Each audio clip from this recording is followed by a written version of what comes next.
kabar? Saatnya Anda menyimak Berita Makassar bersama saya Rizka Dior. Sejumlah berita pilihan akan kami sajikan untuk Anda.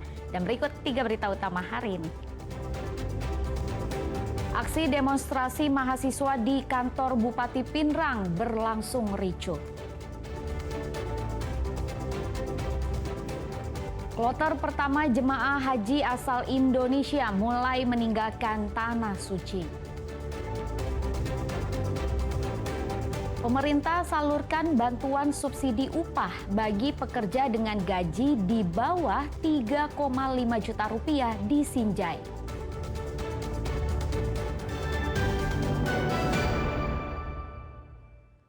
Kloter pertama jemaah haji asal Indonesia mulai meninggalkan Tanah Suci. Menteri Agama sekaligus Amirul Hajj Nasaruddin Umar melepas keberangkatan kloter UPG di sektor 3 Mekah.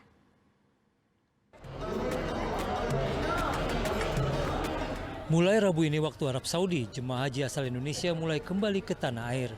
Ada 8 kloter diberangkatkan dari Makkah melalui Bandara Amir Muhammad bin Abdul Aziz, Madinah. Sementara sekitar 258 kloter jemaah haji gelombang pertama lainnya akan dipulangkan melalui Bandara Internasional King Abdul Aziz, Jeddah. Menteri Agama Nasaruddin Umar melepas kepulangan jemaah haji asal Sulawesi di sektor 3 Mekah. Saat berdialog dengan jamaah, Nasaruddin sempat mempertanyakan soal pelayanan selama di Tanah Suci. Tapi saya ingin tanya di sini, termasuk terlantar nggak? Ya. Jadi image yang diviral-viralkan itu, bapak-bapak kekurangan makanan, kekurangan nggak di sini?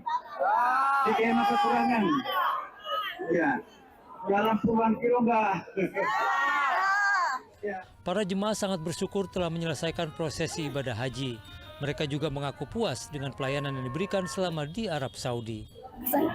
Ya, alhamdulillah bagus semuanya. Pelayanan gimana, Bu? Ya. Pelayanan dari tugas Ya, alhamdulillah semuanya tidak ada yang bermasalah. Semuanya lancar. Alhamdulillah sikap petugas terhadap kami jamaah, terkhusus saya pribadi, karena saya beberapa kali yang namanya ketua rombongan kan sering dimintai pertanyaan. Begitu kami bertemu dengan petugas, kami dilayani dengan baik. Kepulangan jemaah haji gelombang pertama dibagi menjadi 2. Ada yang melalui Bandara Madinah dan ada pula yang melalui Bandara Jeddah. Nabila Biasa melaporkan dari Makkah, Arab Saudi.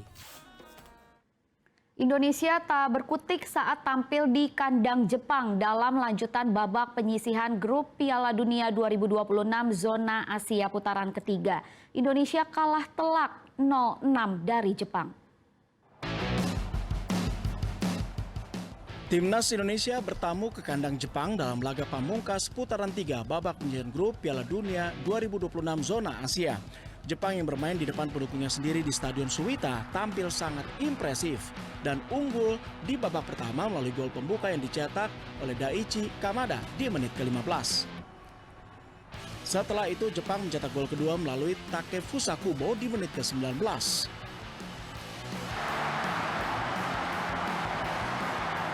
Dan gol kedua dari Daichi Kamada di extra time babak pertama menutup kemenangan Jepang menjadi 3-0 di paruh pertama.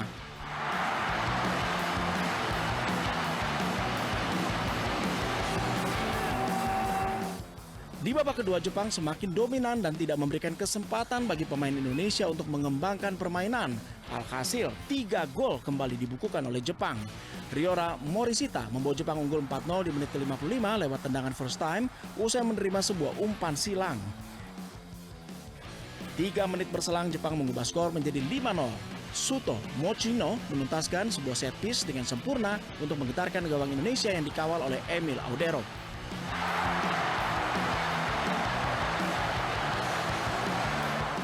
Di menit ke-80, Mao Hosoya menggenapkan kemenangan Jepang menjadi 6-0 usai menuntaskan sebuah kemelut. Jepang pun semakin menegaskan posisi mereka sebagai juara grup C dengan nilai 23.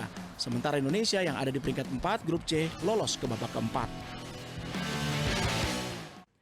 Pemerintah kembali menyalurkan bantuan subsidi upah atau BSU bagi para pekerja yang bergaji di bawah 3,5 juta rupiah di Kabupaten Sinjai. Melalui BPJS Ketenagakerjaan, bantuan ini diberikan secara bertahap kepada peserta aktif yang memenuhi kriteria. Badan Penyelenggaraan Jaminan Sosial Ketenagakerjaan kembali menyalurkan bantuan subsidi upah kepada para pekerja di seluruh Indonesia, termasuk di Kabupaten Sinjai.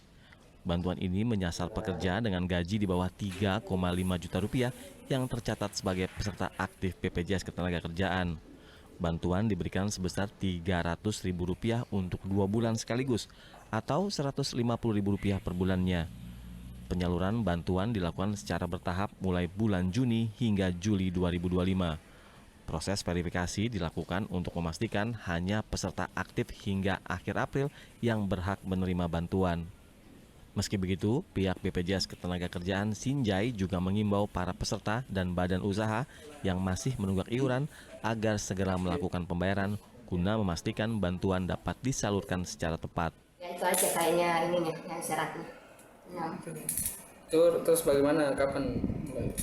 Bulan ini, bulan ini sudah mulai pencairan tapi secara bertahap.